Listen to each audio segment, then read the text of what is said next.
तो dear friends, तमाम प्रकार के सरकारी कर्मचारियों के लिए बड़ी खुशी की खबर आ चुकी है कि भाई 8वें वेतन की आयोग द्वारा मंजूरी मिल गई है, यानी कि आयोग ने 8वें वेतन को मंजूरी दे दी है। बजट में इसका प्रावधान आ चुका है, लेकिन सभी प्रकार से फिलहाल आप लोगों के मन में एक प्रश्न आ रहा होगा कि सर एक्चुअली अब सैलरी कितनी कितनी होगी।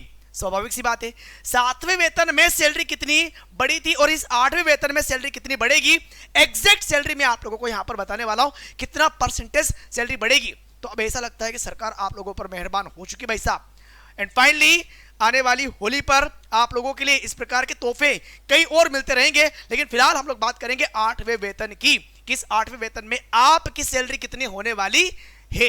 तो बढ़ेंगे हम लोग यहां से आगे। फिलहाल 8वें वेतन को आयोग की मंजूरी और बजट से पहले मोदी गवर्नमेंट का धमाका अब इतनी बढ़ेगी। अब देखो कितनी सैलरी बढ़ सकती है, उस पर हम लोग बात करेंगे।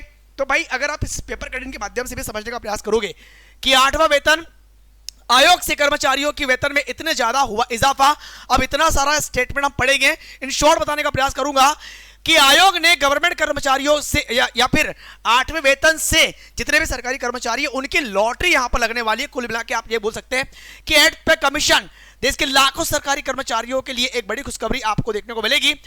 ऐसा माना जा रहा है कि 108% तक वृद्धि होने की संभावना है। सर कैसे, चलिए बता देता हूं। अगर आप यहां पर देखोगे तो वेतन आयोग का मुख्य उद्देश्य भी क्या है। देखो आप ये समझ रहे होंगे कि सरकार को इतना पैसा देने की जरूरत क्या पड़ रही है, इसके पीछे एक रीजन है। उद्देश्य उनका समझने का प्रयास करना कि उद्देश्य क्या है।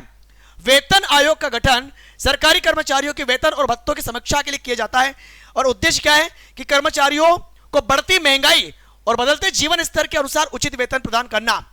भारत में अब तक 7 वेतन आयोग लागू हो चुके हैं और अब 8वें वेतन की बारी, जिससे कर्मचारियों के वेतन में अच्छी खासी वृद्धि होगी। अगर वृद्धि होती है तो इसका फायदा क्या होगा, इससे ये होगा कि जो कर्मचारी इनकी डिमांड बढ़ेगी। अगर डिमांड बढ़ेगी, किनकी डिमांड बढ़ेगी, वस्तुओं को खरीदने की डिमांड बढ़ेगी और अगर वस्तुओं को अधिक मात्रा में खरीदेंगे तो ऐसी स्थिति में देश की अर्थव्यवस्था में भी एक ग्रो अप आपको देखने को मिलेगा। ठीक है ना। फिटमेंट फैक्टर और वेतन बढ़ोतरी की अगर बात करोगे तो देखो ये क्या होता है, एक महत्वपूर्ण गुणांक होता है जिसमें पिछले वेतन को गुणा करके नया वेतन निर्धारित किया जाता है। 7वें वेतन आयोग में यह फैक्टर 2.57 था। आप समझते हैं यहां पर 2.57 था, लेकिन 8वें वेतन की अगर आप बात करोगे तो 2.86 करने की चर्चा यहां पर चल रही है। मतलब कि जो आपकी एक्चुअल सैलरी है उसमें 2.86 से आप मल्टीप्लाई करोगे तो जो भी आपकी सैलरी बनेगी वो आप लोगों को मिलने वाली 8वें वेतन के अनुसार।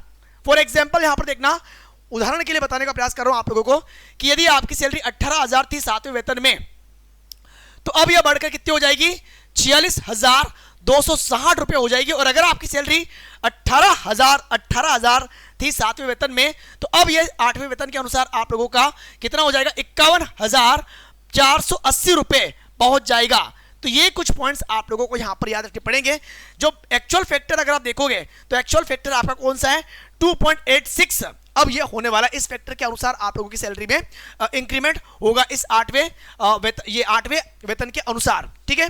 तो उम्मीद यही करते हैं कि इस 8वें वेतन को लेकर के आपके मन में भी काफी खुशी की लहर दौड़ रही होगी कि जितनी जल्दी ये अप्लाई हो जाए और इस 8वें वेतन के अनुसार आपके अकाउंट में सैलरी आना प्रारंभ हो जाए तो ये खुशी की लहर और भी ज्यादा बड़ी हो जाएगी सीरियसली। और आपके मन में फिर विचार आएंगे अब तो बस चलो ये खरीदो वो खरीदो, एंजॉय करो, सारी चीजें आप लोगों की बड़ी आसान होने वाली, जिंदगी कुल मिलाकर के जिंदगी बड़ी आसान होने वाली है इस वेतन के अनुसार, इस 8वें वेतन के अनुसार।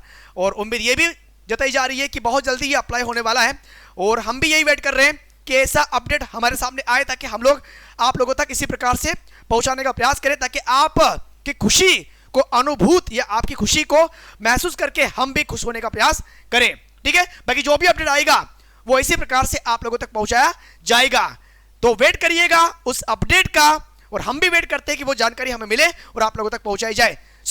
आज के इस वीडियो में इतनी जानकारी, बाकी मिलेंगे अगले वीडियो में एक नई जानकारी के साथ में। अभी के लिए बहुत बहुत धन्यवाद। Thank you. जय हिंद, जय भारत।